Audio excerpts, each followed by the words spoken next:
land, and there was probably 15,000 acres of timber in this area that they bought.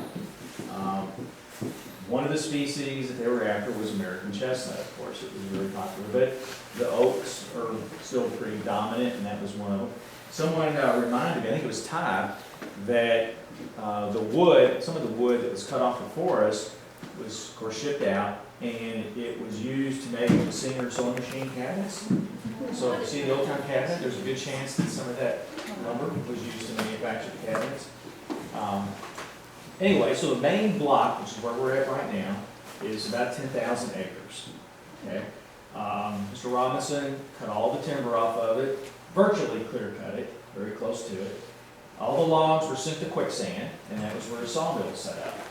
And back in the early 1900s, quicksand was the largest hardwood sawmill in the world, major operation. And we've got some old photographs there in the wall there at the Wood Center. If you ever had a chance to be in the Wood Center and do a board workshop, you can see all the lumber stacked up. I mean, it looks like a modern day facility. It's so huge inside, the number of people employed. Once all the timber was cut and all the timber was sawed and it was all shipped off, E.O. Robinson wanted to give back to the region, and he gave this property and that quicksand to the University of Kentucky. Actually went to the E.O. Robinson Trust, and the trust gave it to the University of Kentucky. And he wanted it to the forest and quicksand to be used for forestry and agricultural research to better the lives of the folks that live in the region. So the university acquired the property and started developing it for the purposes today back in about 1925. And quicksand was established as a UK research education center in 1925.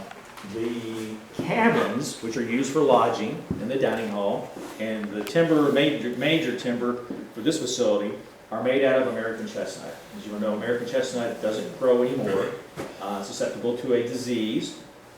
So before it all fell right into the ground, they came in, they cut it, they built the cabins. The Conservation Corps built the cabins, did a lot of work here to kind of establish this place. We've got a dining hall. We have internet here sometimes. So it's used for, to teach a lot of courses. We do a lot of training for other agencies. We'll have Division of Water will be here, U.S. Forest Service. Martha brings classes here. I mean, anybody who's doing any kind of environmental science, you can't find a better outdoor laboratory than the Robinson Forest. It's not open to the public like Natural Bridge, and the visit here needs to be done by appointment. But we do a lot of this kind of stuff to give everybody an opportunity to see what's going on.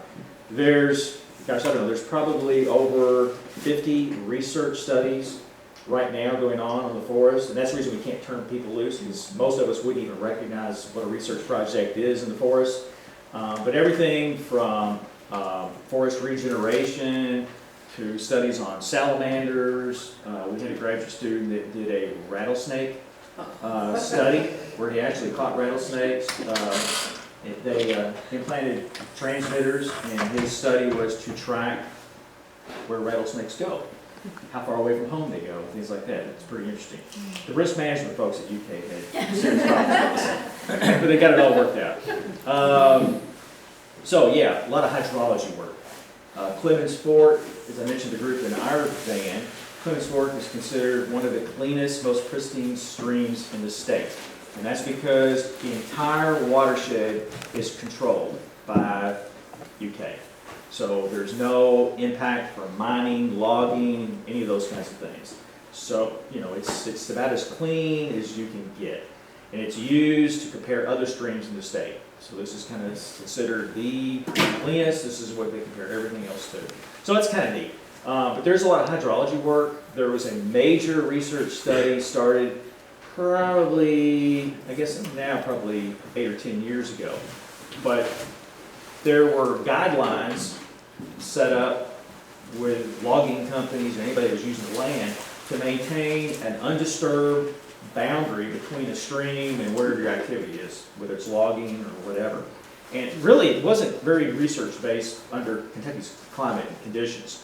So there were 3 watersheds inside Robinson Forest that were logged and different width boundaries, called riparian zones, were put in place. And then in the streams, they collect water samples, monitor how much flow, and monitor the chemistry, and all the critters that live in them, to determine how wide these protective boundaries need to be. So that was a big project. It's just kind of wrapped up, and a lot of the results are being published and talked about now. So hey, how you guys? Are we bothering? Are you all hungry?